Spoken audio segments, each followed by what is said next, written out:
Here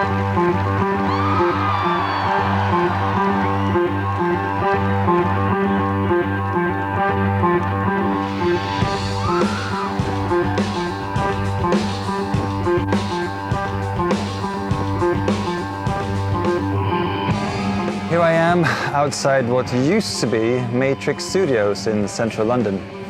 This is where Placebo wrote and demoed a lot of black market music in the final months of 1999. We'd used the studio also on the previous album session, and we'd also used it to do some recording. For example, Peeping Tom was recorded here, and also our cover version of Depeche Mode's I Feel You.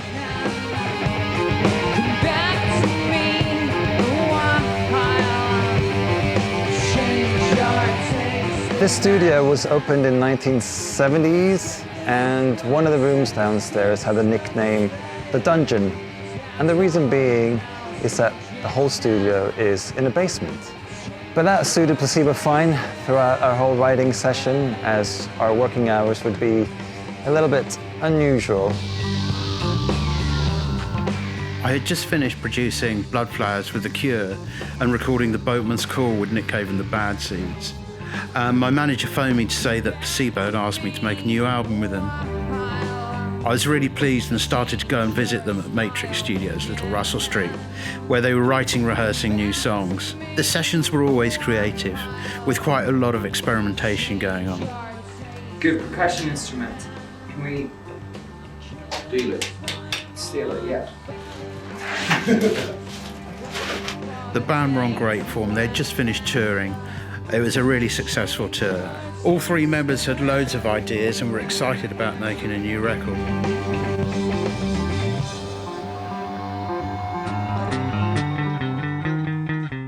"20 years ago, I sang on Black Market Music by Placebo. I sang backing vocals on Taste in Men and Special K. The first time I saw them play live was upstairs at the Garage in Islington in London, and it was probably around 95 or 96. It was quite a small venue.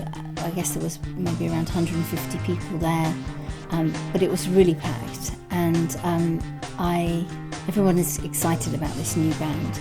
I don't think there was a stage. I think the band were playing on the same level as the audience, and it was really hard to see them. I can remember sort of trying to catch a glimpse. And the next time that I saw Placebo play live was a few months later, when my band Linoleum was supporting them on tour. I guess the tour lasted about 3 weeks or so, and around the UK.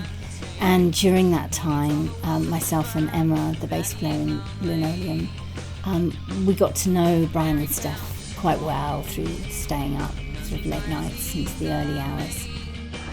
Ladies and gentlemen, please welcome to the screen, Stefan Oldstone.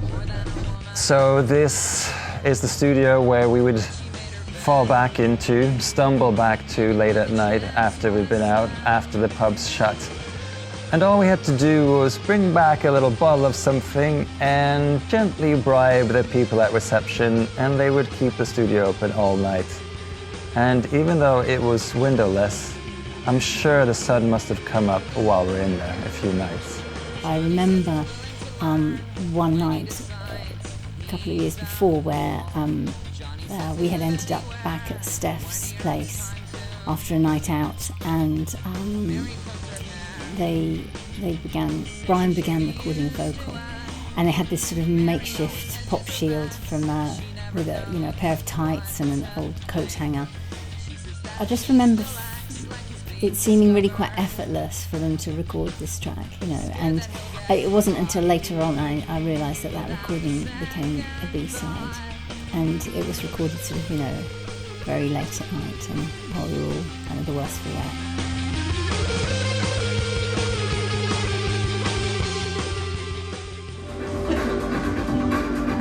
I'm practicing.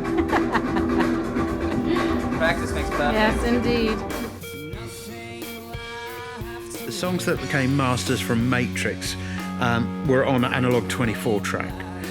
Everything else was on Radar, a standalone digital multi-track recorder. I also used my Pro Tools rig as a slave machine, mainly for experiments and extra tracks when if needed.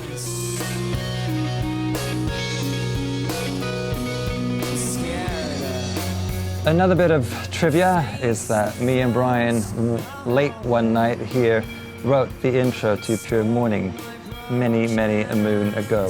This was before Black Market Music sessions, but we loved the place so much that we kept coming back.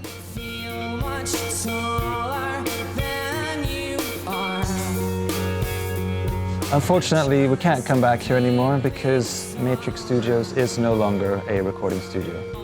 Its memory will live on, as will its legacy, so it has a very warm place in our hearts.